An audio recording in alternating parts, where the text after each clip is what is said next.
So, got a bit more news on the whole Venezuela scenario. Recently, they've had a big nationwide blackout. Now, anyone that knows anything about the state of Venezuela or where they're at would know that blackouts is not too uncommon, but they've not had a nationwide one for a long time. Like, it's usually local blackouts, small and sporadic. When I was over there, we had one or two. Usually it was gone for a minute and then it'll be coming back. It wasn't too long that the power was out. This one was sort of unprecedented as it was a nationwide one, which hasn't been seen for a while, and it had lasted the entirety of the day, the 30th of the 8th, 24. So well, obviously it was quite newsworthy. Now, let me go over to news article I was just reading. Here we go. So Caracas, Venezuela. Venezuela spent most of Friday in the dark as major outage knocked out the power in the capital, Caracas, and several states. So I can confirm that through the people I speak to, Caracas and what was it? I've got a bamboo with it right around on the side. Marina Kua. Anyway, the area.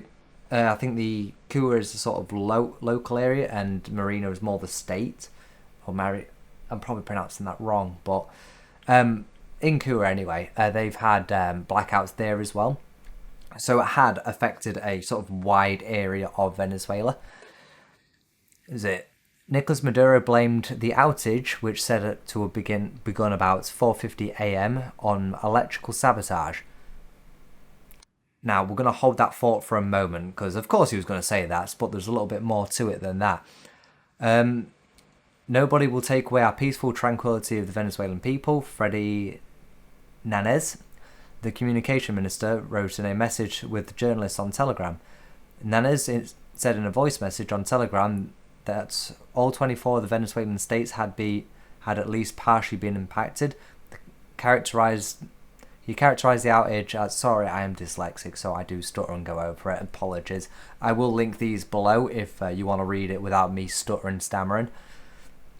As a desperate attempt by Maduro's opponents to violently oust the president. Now, there was no evidence that this had been sabotaged by the opposition. In the industry, we call this foreshadowing. The entire nation's national government had been activated to overcome this new aggression, he said. Oh, okay, so yeah, okay. I'm with you. By nightfall, the power had been restored in many parts of the capital after a day of sporadic outages. Maduro, in a Friday evening appearance on state TV, thanked Venezuelans for their patience after a chaotic day which saw businesses shutter and hospitals rely on backup generators. So, I think I spoke about this in my last video, but because of sort of the trials, I think 2018, 2011, they've been having a lot of blackouts, a lot of power. So a lot of people have their own personal generators, especially in institutions like hospital, just so they can effectively keep the life support online, and some people keep businesses online. Now, I didn't see many backup generators. I'd heard about it through sources when I researched it sort of back in the day, and so I don't know if people just sort of like started selling it on because the power shortages were becoming less frequent and they needed the money, because obviously if you know anything about their economy, the money is a big issue in Venezuela. But that's just sort of side tangent. Venezuela in 2019, during a period of political unrest, suffered I haven't actually read this article. Regular power outages. The government had always blamed its opponents, but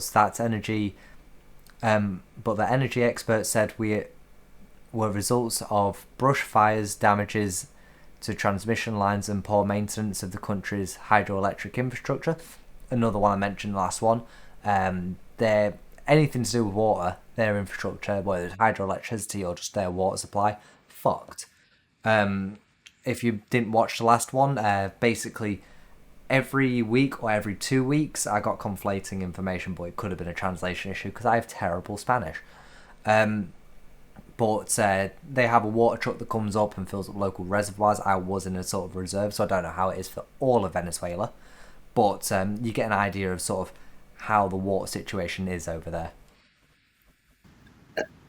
Many of the electrical problems have subsided as the South American nation's economy has stabilized, hyperinflation has eased, and a de facto dollarization has reduced shortages of imported goods. Yeah, so that's sort of what I said earlier. These shortages have subsided. They're not as bad. Things have gotten a little better. But as I say here with the de facto dollarization, you're not going to be using Bolivar much. It'll be used more for sort of buses where it's dirt cheap. But dollar is used for a lot of stuff. Like they have apps to effectively exchange their money. And I also read somewhere, don't quote me on this one, but I had read somewhere that effectively the higher class has a better what's the word, conversion rate, that's the one, compared to the lowers, so they can benefit from it effectively. Again, don't quote me, that could be wrong. I did read it from one source. I've not seen this corroborated anywhere else, so just a sort of side note on that one. Still following last month's contested presidential elections, officials are quick to blame the opponents for even minor disruptions. Yes.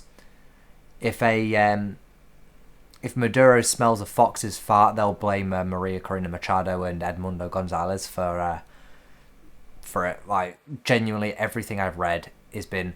But weirdly enough, I've not heard anything from the opposition about this. Nothing has been said by the opposition. So... don't know what that could mean personally. Usually, they would come out and say Maduro said this, Maduro come out and say they did this. It's, a tit for tat sort of thing. Contested strategy of the opposition, the enemies of the country, to impact the population. Diosdados Cabello? Dedo?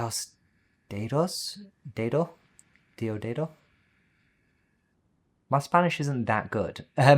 I try. I usually get my Mexican friends to tell me how to pronounce it, then I copy it, and that's sort of how I get a lot of my pronunciations. But if I haven't heard it, I'm guessing. I know that would be Cabello, like Camille Cabello.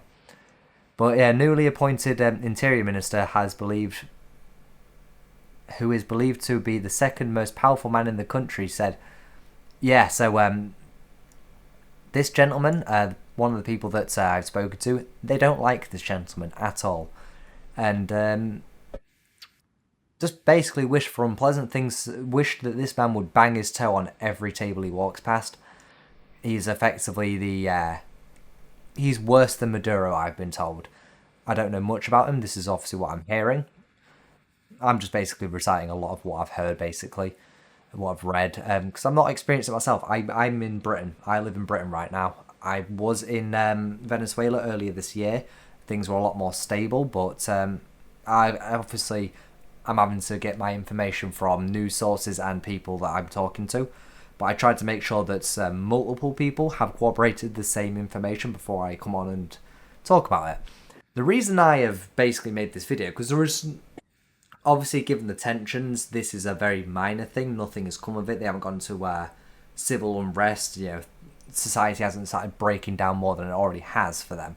The reason I'm bringing this up is because I did get from one source that they were an opportunity was taken for Maduro's men, police and army, to start raiding people. Now, I have no concrete evidence as to who had been arrested. I'm waiting for the sources to come out on news sources where you start hearing more about who has been arrested. But the fact that nothing's come out, I assume it's going to be some low-level people, and that some journalists will start cooperating this as they start talking to the individuals. If it was a bigger name, then that would be sort of put in, mentioned. But this leads me to believe that despite what Maduro is saying, which is a lot of what this whole sort of election process has been, despite what he's saying, it sounds like it was a cooperated attack. It was a 2-for-1 deal for him. Like how they can blame cyber attacks as to why they've not released the election results and then blame that on the opposition to make them look bad. They can do this with the electrical power outages. So it has been known, obviously, with Operation Tuk Tuk, or Knock Knock in English.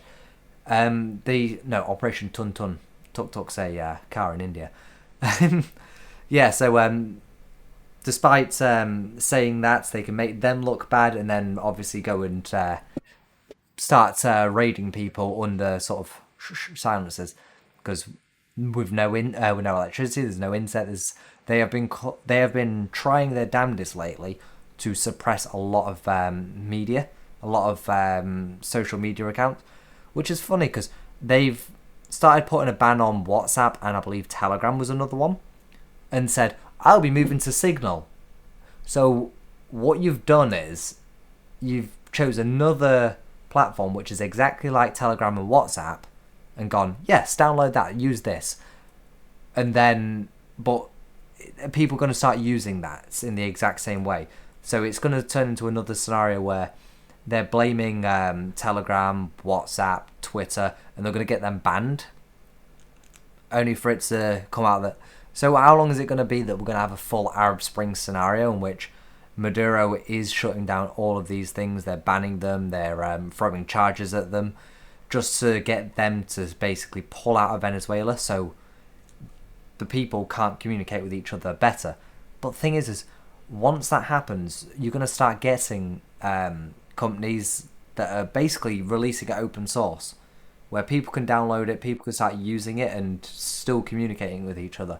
That's the problem with this internet age, and a lot of dictators are struggling to keep a grasp, not like they used to, because as long as people have phones and the ability to connect to the internet, they will start distributing information. In fact, this was an interesting topic I saw a while back. Effectively, because of censorship in Cuba, a new sub-network had been released. Think the dark web. It operates separately to the usual internet that we're both used to. It's not the dark web. I mean, it's just an example of that operates separately to the main one, where Western media was being distributed, where things were being... people could talk to each other without the government looking into this. One tangent later, some ways of getting it.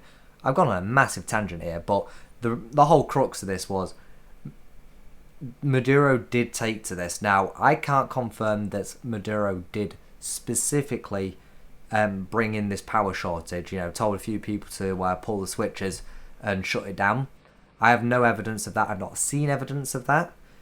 I don't want to... But I have seen evidence of him jumping on this. He's using this to his advantage, which doesn't make him look good. It does look like he has gone out there and pushed for this to happen.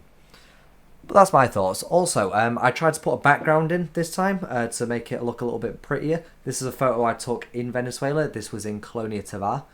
But I'm going on massive tangents. I've said what I wanted to say. I should probably end the video here. But yes, thank you for watching. If you want to keep informed, do subscribe, keep the bell and all that's notified, because I will be covering this Venezuela, specifically the Venezuela stuff more. And if any other topics come up that I wish to talk about, freedom of speech or the politics in Britain, then I'll jump on that as well. But for the moment, I'm hyper-focused on this Venezuela scenario. So if you want to follow this and keep informed with it, do subscribe to the channel, and have a good one.